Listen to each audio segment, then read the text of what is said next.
हरे कृष्णा। अभी शनिदेव के वीडियो के पश्चात काफ़ी सारे भक्तों की इच्छा थी कि राहु के विषय में भी कुछ बनाया जाए। और ये जो राहु के विषय में आज हम वीडियो बना रहे हैं, इसको केवल राहु तक सीमित मत समझिए। ये बहुत ही महत्वपूर्ण चर्चा है। मैं सत्य बताता हूँ कि जो व्यक्ति इसको गंभीरता से सुनेंगे और समझने का प्रयास करेंगे, वो अब बहुत ही ज़्यादा लाभ उठा पाएंगे। जीवन के हर परिस्थिति में वो सुखी रह पाएंगे। और वास्तव में मैं ये कहूँ कि एक प्रकार से उनको एक उपाय मिल जाएगा कि लाइफ में आने वाली हर एक प्रॉब्लम के साथ कैसे डील किया जाए। अब क्योंकि ये जो राहु का विषय है, श्रीमद् भागवतम से डायरेक्ट संबंधित है और इसलिए ये अपने आप में बहुत ही विस्तृत विषय हो जाता है। श्रीमद् भागवतम के बारे में कहा गया है, प्रति श्लोके प्रति अक्षरे नाना अर्थ कहे। एक एक लीला जो श्रीमद् भागवत में बताई जा रही है, बल्कि एक एक शब्द जो श्रीमद् भागवत में बताया जा रहा है, अनेक अनेक उसके अर्थ हैं। और हर एंगल से उसको अगर समझा जाए तो हमारे को एक नया ही आयाम पता चलेगा। तो ये जो राहु का विषय है, इसको भी कई एंगल से देखा जा सकता है और अपने जीवन में उसके लाभ उठाए जा सकते हैं। ज़्यादा विस्तृत चर्चा ना करने के कारण हम इसको केवल एक ही एंगल से देखेंगे। राहु हमारे को एक मैलेफिक प्लैनेट के रूप में जाना जाता है। देखा सुनते भी, अरे इसके ऊपर तो राहु केतु का प्रभाव है। तो राहु केतु हो क्या? राहु को जिस दृष्टि से हम देखते हैं, और वास्तविक में ऐसी कहावत भी है ज्योतिषों के समाज में कि राहु जो देना चाहता है तो उसको कोई रोक नहीं सकता, जब राहु लेने पे आता है तो कोई रोक नहीं सकता। मतलब कि राहु से मिलने वाले परिणाम जो हैं, वो आप कह सकते हो दृढ़ परिणाम है। किसी के लिए ये बहुत अच्छा भी हो सकता है। हमने देखा है कई बार जो कई भगवान के भक्त हैं, उन्होंने अपने जीवन में जो प्रचार किया है और राहु के प्रभाव में बढ़ा है, क्योंकि राहु एक्सपेंशन करता है। और जब इसके मैलेफिक इफेक्ट देखे जाते हैं तो ऐसा देखा जाता है कि बिल्कुल सड़क पे उतार के व्यक्ति को मानसिक रूप से, शारीरिक रूप से और आर्थिक रूप से त्रस्त करते हैं। राहु को हम विष्णु माया भी कह सकते हैं। अब आप देखिए कि ये कहाँ से घटित हो रही है। स्वरभानु, राहु एक व्यक्ति था पहले, स्वरभानु असुर था। और जब भगवान अपनी मोह माया प्रकाशित किए थे, राहु पहले कोई एक अपना मुख या ऐसा कुछ व्यक्ति नहीं था। राहु एक असुर था। और जब भगवान मोहिनी रूप धारण करके आए, सबको मोहित करके बैठे हुए थे। सारे असुर मोहित थे, परंतु राहु की बुद्धि चालू हुई, मतलब कि स्वरभानु की, कि अरे भैया कुछ गड़बड़ है, मुझे तो क्या चाहिए, अमृत चाहिए। और अमृत पाने के लिए उन्होंने फटाक से अपना रूप बदला, देवों का रूप बना करके सूर्य चंद्र के बीच में आकर के बैठ गए। अच्छा, विचारणीय बात है, भगवान की माया को कोई नहीं समझ सकता। बलराम जी भी एक बार को मोहित हो गए थे, ब्रह्मा जी मोहित हो गए थे, बलराम जी मोहित हो गए। तो ये स्वरभानु में कहाँ से इतनी सामर्थ्य आई? तो दो चीजें देखिए। सबसे पहले तो भगवान उसको जन्माना चाहते थे। सेकेंडली, पता लगता है कि वो व्यक्ति बुद्धिमान है, लॉजिकली चलता है कि हो क्या रहा है सब कुछ आसपास। तो राहु का जो प्रभाव है ना, मतलब अगर राहु सही से किसी के ऊपर प्रभाव डालें तो वो बड़ी लॉजिकल माइंड से सही डिसीजन ले पाएगा। पर खैर, अभी जब राहु इन दोनों के बीच में आकर के बैठ गए और भगवान ने उनको अमृत पिला भी दिया, तुरंत सूर्य और चंद्र बुलाए, अरे असुर है ये तो। भगवान ने उनका सुदर्शन चक्र से देह काट दिया, गला काट दिया। एक केतु कहला गया, एक राहु बन गया। विचारणीय बात यहाँ पर यह है कि भगवान की माया से उस समय प्रभावित कौन है, स्वरभानु या सूर्य और चंद्र? सूर्य चंद्र को ग्रहण क्यों लग रहा है? क्या राहु खाने आ रहा है उनको? ये जो ग्रहण है ना, ये प्रतीकात्मक है विशेष रूप से। ये बार बार याद दिलाता है कि देखिए, जो उन्नत पोजीशन पे हैं, ऊंचे स्तर पर बैठे हैं, उनको बहुत ही समझदार होना चाहिए। भगवान सूर्य चंद्र से तो ये आशा नहीं रखते थे कि वो भगवान की महिमा को ना समझें। खैर, वो भी भगवान की लीला है कि उनके माध्यम से हमें भगवान दिखाना चाहते हैं। वास्तव में वहां पर भगवान की माया से प्रभावित सूर्य चंद्र हुए, जो इतना विचार नहीं कर पाए कि अरे ये परम ब्रह्म, सारी सृष्टि को बनाने वाले, हर जीव के अंतर बहिर अवस्थितम, हर जीव के हृदय में भी यही बैठे हैं, बाहर भी यही बैठे हैं। अंडांतरस्त परमाणु चयंतरस्तम, एक एक कण में जिनका निवास है, क्या उनको मालूम नहीं होगा ये कौन व्यक्ति है? अरे विभीषण जी जब सेम माया का प्रयोग कर करके दो असुर लंका से आए पक्षी बन के पहचान गए, बोले सेम माया प्रयोग करेगा, इसलिए इनको समझ में आ गया कि ये असुर है। वो भगवान जो मायापति हैं, सारी शक्तियां उन्हीं की हैं, उनको पता नहीं चलेगा कि ये कौन व्यक्ति है।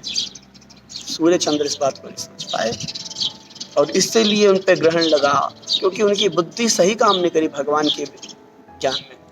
अब विचारणीय बात है, भगवान को पता था फिर भी उन्होंने दिया, क्योंकि भगवान देना चाहते थे। विष्णु माया का प्रतीक है राहु। अब आगे विचारणीय बात है, जब भगवान अगर मारना ही चाहते थे उसको, तो फिर क्या अमृत में सामर्थ्य है? अमृत में सामर्थ्य है? नहीं, भगवान किए चक्र से रक्षा अमृत भी नहीं कर सकता। पर ठाकुर जी ये प्रदर्शित भी करना चाहते थे, ये जो मैंने अमृत दिया है ना, इसका प्रभाव है। और साथ ही साथ में भगवान आने वाले जीवों के ऊपर किस प्रकार से अपनी माया का प्रभाव डालेंगे राहु और केतु का प्रयोग करके, उसका भी भगवान ने क्या किया, भूमिका रच दी। और यही माया, क्योंकि माया है ना, माया ने ही रचा है संसार के अंदर मैक्सिमम का। आज कलयुग के अंदर जो इंटरनेट इस्तेमाल हो रहा है, उसके कारक कौन है? राहु। ये भगवान की माया है। मैक्सिमम जो कलयुग की टेक्नोलॉजी है वो सारी राहु के अंडर में आती है। खाली अगर देवताओं का समाज होता तो ये जो आईटी वर्ल्ड डेवलप हुआ वो होता ही नहीं। ये जो आईटी वर्ल्ड, ये आज हम ट्रैवल कर रहे हैं एक कंट्री से दूसरी कंट्री, हाँ, सब कुछ राहु के कंट्रोल में है अगर डीपली स्टडी किया जाए। और लोग उसका मिसयूज भी कर रहे हैं और भगवान के भक्त उसका फायदा भी उठा रहे हैं। शिला प्रभुपाद जी ने इसी टेक्नोलॉजी का प्रयोग करके पूरे विश्व के अंदर कृष्ण भावनामृत का प्रचार कर दिया। भगवान श्री कृष्ण के भक्त लॉकडाउन जैसे पीरियड में भी ऑनलाइन प्रीचिंग को यूज किया। जूम, फेसबुक, गूगल मीटिंग्स, तरह तरह की चीजों को यूज किया भक्तों ने, और भगवान की महिमा का मतलब ये भगवान की माया का एक्सपेंशन है। यूटिलाइजेशन पे डिपेंड करता है कि ये आपको आध्यात्मिक प्रभाव देगा या भौतिक। जैसे शिला प्रभुपाद जी बोलते हैं ना कि बिजली तो एक ही है, अगर इसको आप रेफ्रिजरेटर में डालोगे तो ठंडा देगा, मतलब एसी में डालोगे तो भी ठंडा करेगा, हीटर में डालोगे तो गर्म करेगा। सिमिलरली ये भगवान की माया का प्रतीक है। अगर आप इसका सदुपयोग करते हैं भगवान की सेवा में, तो आध्यात्मिक उन्नति भी ये प्रदान करेगा राहु, और वहीं पर अगर आप इसका दुरुपयोग करते हैं तो भौतिक उन्नति तो प्रदान करेगा, परंतु मानसिक रूप से उत्पीड़ित कर देगा। और गलत उपयोग करने से भौतिक उन्नति तो देगा, पर डाउनफॉल ऐसा देगा कि कोई कुछ कह नहीं सकता। और राहु के समय पे आने वाली जो पीड़ाएं हैं, वास्तव में राहु अगर किसी की कुंडली में मैलेफिक पोजीशन में बैठा तो कई उपाय हो सकते हैं, परंतु हम जाएंगे अल्टीमेट उपाय की तरफ, जो तो 100% काम करेगा ही करेगा। मान लीजिए अगर राहु गलत प्रभाव किसी की कुंडली में डाल रहा है, खाली दशा में नहीं, सारा जीवन उसका प्रभाव रहेगा, है ना। ऐसी भी मान्यता है कि अगर राहु केतु को ठीक से स्टडी कर लिया किसी ने कुंडली में, तो सूर्य और चंद्र भी अपने आप समझ में आ जाएंगे कैसे कार्य करने वाले हैं आपकी कुंडली। खैर, अगर किसी की कुंडली में मैलेफिक इफेक्ट डाल रहा है राहु, और दशा में तो बहुत पीड़ित करेगा, तो अगर कोई व्यक्ति राहु को समझ जाए तो वो वैसे ही आधी समस्याओं से बच जाएगा। अब देखिए, राहु के मैलेफिक इफेक्ट क्या होते हैं कि व्यक्ति के अंदर एक काइंड ऑफ मिथ्या अहंकार बढ़ता है। माया है ना, और उस मिथ्या अहंकार के वशीभूत होकर के अब व्यक्ति जो है भौतिक पदोन्नति के तरफ आगे बढ़ने का प्रयास करता है, भौतिक विकास की तरफ बढ़ने का प्रयास करता है। और बढ़ने में कोई आपत्ति नहीं है, उस प्रयास के अंदर वो क्या चाहता है, बाय हुक एंड क्रोक, मुझे सफलता चाहिए। साफ सीधी सी बात है, चाहे इसमें किसी को सुख मिले चाहे किसी को दुख मिले। और ये जो भावना है ना, यही पीड़ा का कारण बनती है। पहले राहु हमारे को देगा, फिर हमारे को पीटेगा। तरीका क्या है, मिथ्याहंकार से बचा जाए। कैसे बचा जाए मिथ्याहंकार से? मिथ्याहंकार से बचने के लिए आपको श्री गुरु की शरण लेनी पड़ेगी। तो राहु का सबसे सही उपाय क्या है, आध्यात्मिक गुरु की शरण ली जाए और उनके अनुसार कार्य किया जाए। इसलिए आप देखिए, राहु की दशा के इमीडिएटली बाद गुरु की दशा है, क्योंकि राहु हमारे को शिक्षा देना चाह रहा है। देखो, भैया अगर तुम सीधे सीधे खुद ही गुरु की शरण ले लोगे तो मैं बख्श दूंगा, नहीं तो इतना पीटूंगा कि गुरु की शरण में जाना पड़ेगा। नहीं गए तो उसके बाद भी पिटोगे और अगले जन्म में भी पिटोगे। इसलिए समय पे चले जाओ गुरु की शरण में। ये राहुदेव हमारे को शिक्षा देना चाहते हैं। तो राहु का अगर किसी के ऊपर प्रभाव है और वो बचना चाहता है तो सबसे बेस्ट क्या है, आध्यात्मिक गुरु की शरण ली जाए और सेवा की जाए। कैसी सेवा की जाए, और जैसे राहु जो है टॉयलेट्स हैं उनका भी कारक जो है ना, मल स्थान त्यागने का स्थान, उसका कारक भी राहु है। आप कोई कहेंगे भाई मल स्थान का, जैसे ना कोई लोग कहेंगे राहु खराब है, तो हम कहेंगे मल त्यागने का स्थान भी खराब है। अगर मल, हाँ बोले जी हाँ मल त्यागने का स्थान खराब है, होना चाहिए कि नहीं होना चाहिए, बिल्कुल होना चाहिए, उसकी आवश्यकता है। अब क्या किया जाए, अगर कोई व्यक्ति अपने जीवन काल में साधुओं के मल त्यागने के स्थान को साफ करता है, विशेष रूप से अपने गुरु के टॉयलेट को जाके साफ करता है, गुरु के चरणों की सेवा करता है, तो राहु वैसे ही ठीक होना शुरू हो जाएंगे। मिथ्या अहंकार को अचानक तो गायब नहीं कर सकते हम, पर प्रयास करते हैं उससे बचने का। कैसे, गुरु के शरण लेके, श्रीमद् भागवतम भगवद गीता की शरण लेकर के, तो राहु अपने मैलेफिक इफेक्ट डालना बंद कर देंगे। अगर हम गुरु की शरण लेते हैं, श्री हरि की शरण लेते हैं, भागवत का श्रवण, हरि नाम का उच्चारण, राहु के मैलेफिक इफेक्ट हमारे ऊपर कम हो जाएंगे, बल्कि अच्छे प्रभाव। जो जिन चीजों का कारक राहु है, अगर हम उनका सदुपयोग करना शुरू कर दें, टेक्नोलॉजी, अगर आप टेक्नोलॉजी का सही उपयोग करना शुरू कर देते हैं, किसी के अहित में ना हो और ना ही केवल अपनी भौतिक विलासता से संबंधित हो, भगवान की सेवा में हो, परोपकार की भावना से हो, तो क्या है, राहु का अच्छा प्रभाव मिलने लग जाएगा। जैसे कि आप लोग अभी ये वीडियो देख रहे हैं, इंटरनेट का कारक राहु है, यूट्यूब का कारक भी राहु हुआ, और राहु के कारण आप इस वीडियो को देख पा रहे हैं, जिसमें राहु के अच्छे गुणों का भी बताया जा रहा है और भगवान की महिमा को बताया जा रहा है। तो मान लीजिए आप राहु का अच्छा प्रभाव लेना चाहते हैं, तो इस वीडियो को लाइक कर दो, शेयर कर दो, कमेंट कर दो, ज्यादा लोगों के पास जाएगा, उनके जीवन में परिवर्तन आएगा, उनको लाभ होगा, भगवान की भक्ति बढ़ेगी, आपको बेनिफिट मिलेगा। राहु आपका ठीक, भगवान की भक्ति का कमीशन फ्री में। जैसे जैसे व्यक्ति भगवान को शरण, बेसिकली सरेंडर, राहु का क्या काम है, क्योंकि विष्णु माया है, जब तक विष्णु को सरेंडर, और किसके माध्यम से, गुरु के माध्यम से, गुरु के माध्यम से आप श्री हरि को सरेंडर करते हो, समस्या खत्म। राहु अपने मैलेफिक इफेक्ट आपके ऊपर नहीं डालेगा।